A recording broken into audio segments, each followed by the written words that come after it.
Merci à vous d'avoir participé si nombreux à cette grande fête des espérances nouvelles, à ce rassemblement du partage, de la fraternité, de l'émancipation humaine. Merci à chacune et chacun d'entre vous pour votre engagement, quelle qu'en soit la forme. Merci pour votre humanité. Votre diversité est notre force. Je prônerai ici devant vous celui de voir Salah Hamouri à nos côtés. Eh bien voilà Salah, nous sommes fiers de te compter parmi nous. Non, il ne faut rien lâcher. Avec vous, Barbara, Fadwa, Salah, avec tous les progressistes et les démocrates des printemps arabes, les peuples d'Europe contre l'austérité, tous les jeunes en lutte pour leurs droits, les salariés et les indignés, avec tous ceux qui se battent et combattent, ne lâchons rien.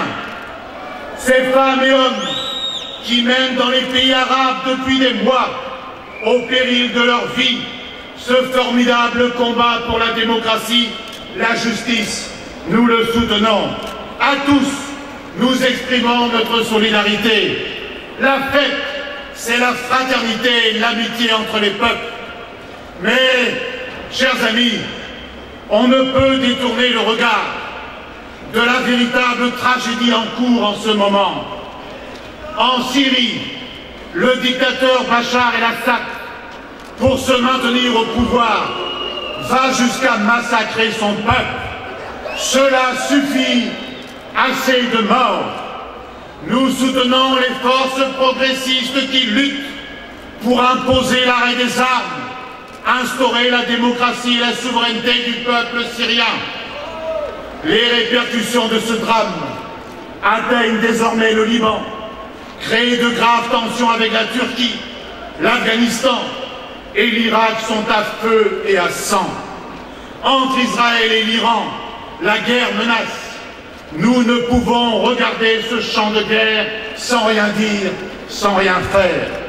Il faut crier, il faut dénoncer, apporter concrètement son soutien. Et ensemble, à travers la planète, construisons la grande chaîne pour un monde sans armes et sans guerre. Ce n'est pas une utopie, c'est notre combat. Toutes et tous ici, nous voulons que cette fête de l'humanité soit un accélérateur du changement. Après 10 ans de droite au pouvoir, nous avons en avril, en mai et en juin dernier renvoyé le président des riches au Cap-Nègre. Il était grand temps.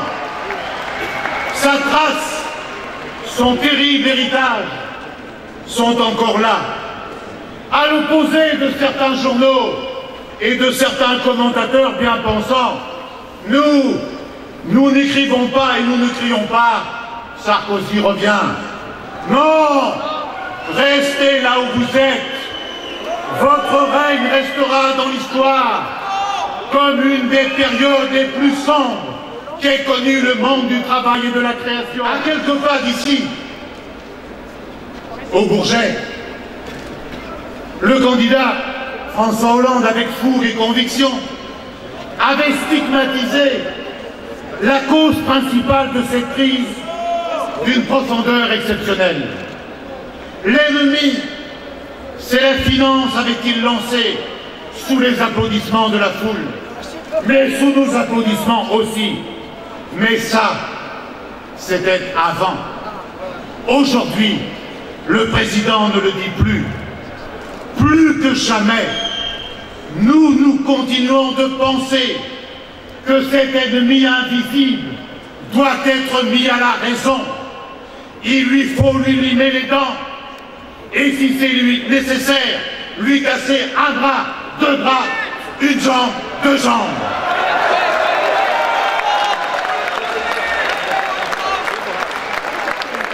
D'ailleurs,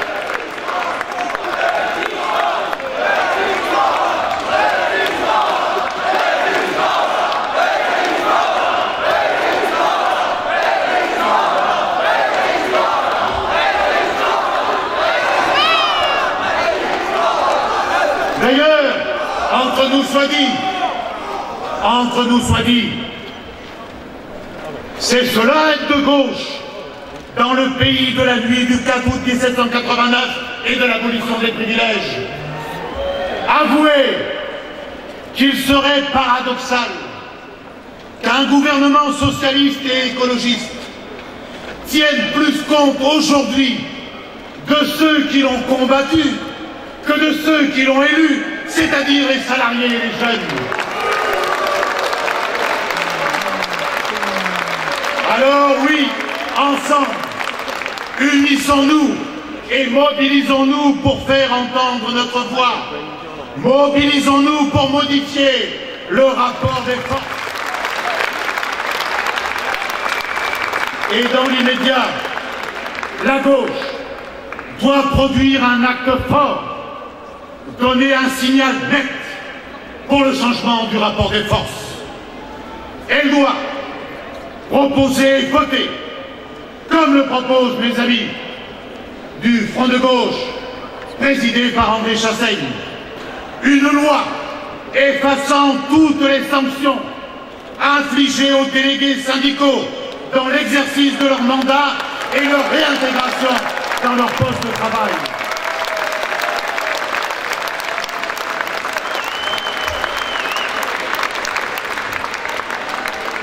Autre signe à donner vite, très vite.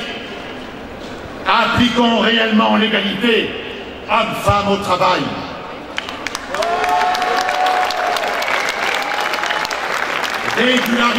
Régularisons tous les travailleurs sans papier et votons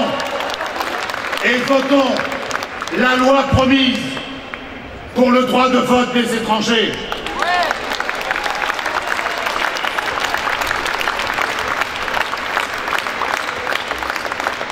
Et si les capitulars ne veulent pas maintenir la production, eh bien, qu'on institue un droit de réquisition permettant aux salariés de reprendre leur entreprise. Affronter le monde des puissants et de la finance, ça nous connaît. Encore, conviendrait-il, Monsieur le Président, Monsieur le Premier ministre, que vous produisiez des actes qui montrent que vous en avez l'intention. Je vous le dis, sans animosité, avec la plus grande franchise, dans un esprit constructif et unitaire. Pour l'heure, vous n'en prenez pas le chemin. Vous avez annoncé un plan de réduction des crédits utiles d'une dizaine de milliards. Cela supprimera des emplois et affectera la qualité des services publics. Vous avez annoncé la même somme en augmentation des impôts des particuliers. Mais là où le bas blesse, c'est que contrairement à vos engagements, ce ne sont pas les seuls hauts contribuables qui seront touchés. Ce n'est bon ni pour la confiance, ni pour la relance de l'activité et de l'emploi. Nous avons bien entendu aussi la part qui revient aux entreprises, aux hauts revenus et aux détenteurs de capitaux. Mais comprenez bien que nous allons vous inciter à aller plus avant dans cette direction plutôt que d'envisager une augmentation de la contribution sociale généralisée. Il y a donc un lien direct entre la politique qui est proposée et ce nouveau traité européen. Une mobilisation de grande ampleur sera nécessaire pour briser cette camisole de force. Nous voulons la construire pour empêcher ce coup d'État à froid et nous voulons la construire au nom même de l'engagement de François Hollande de renégocier ce texte. Nous demandons qu'il soit rendu public et qu'il fasse l'objet d'un débat citoyen sanctionné par une consultation populaire. Oui, au nom même de la réussite du changement, nous réclamons un référendum.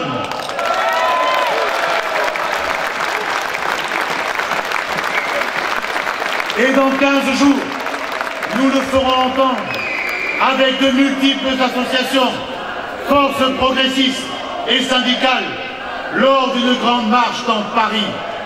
Nous ne baissons pas les bras, nous ne lâchons rien. Nous mettons à la disposition de nos concitoyens 2 millions d'exemplaires d'une édition spéciale de l'Humanité pour décrypter ce texte et permettre à chacune et chacun d'intervenir. De partout monte l'exigence de refondation de la construction européenne, d'une Europe des peuples, pour les peuples. Cette campagne, nous allons la mener et nous allons la gagner.